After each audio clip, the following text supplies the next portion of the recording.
विधानसभा निवडणुकीपूर्वी मनसे अध्यक्ष राज ठाकरे यांनी मराठवाड्या दौऱ्यावर असताना शरद पवार यांच्यावर निशाणा साधलाय।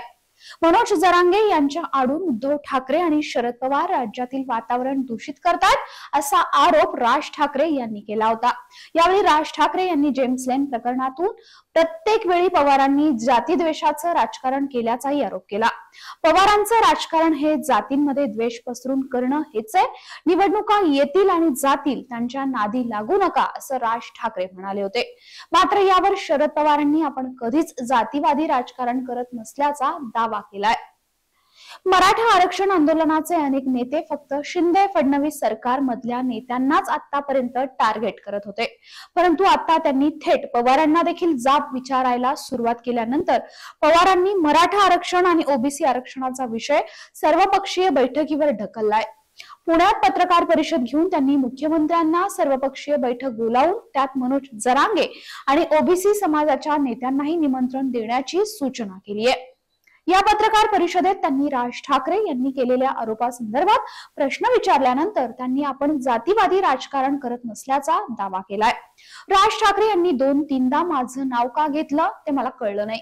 मी या रस्त्याने जात नाही, मला महाराष्ट्र ओळखतो, माझी पार्श्वभूमी अशी नाहीये। आग्रह केला नाही, करणार नाही। मणिपूर बाबतचा प्रश्न वेगळा होता, हातभार लावण्याचा काम करतोय की आता जे बोलतोय ते सोडवण्याचं काम करतोय। त्यांनी कारण नसताना माझं नाव घेतलं।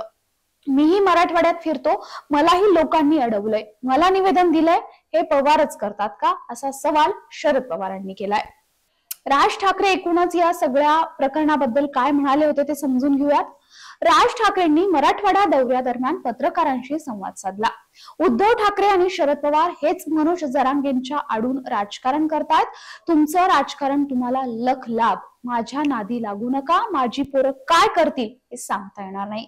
उद्या माझं मोहोळ उठलं तर एकही सभा घेता येणार नाही। माझ्या वाट्याला जाऊ नका, तुमच्याकडे प्रस्थापित आहेत, माझ्याकडे विस्थापित आहेत असं राज ठाकरे म्हणाले होते। शरद पवारांसारखे 83 वर्षांचे नेते महाराष्ट्रात मणिपूर होईल असं वक्तव्य करतायत।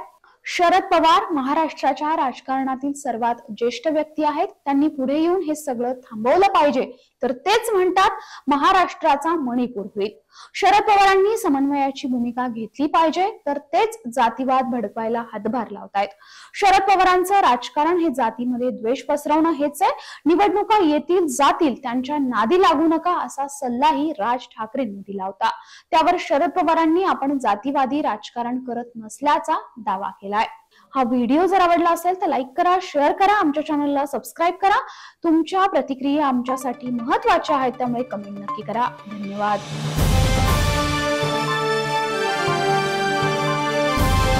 समाजकारण, प्रशासन आणि राजकारणातल्या अचूक विश्लेषणासाठी बखर लाईव्हच्या सोशल मीडिया प्लॅटफॉर्म्सना लाईक, फॉलो आणि सबस्क्राईब करा।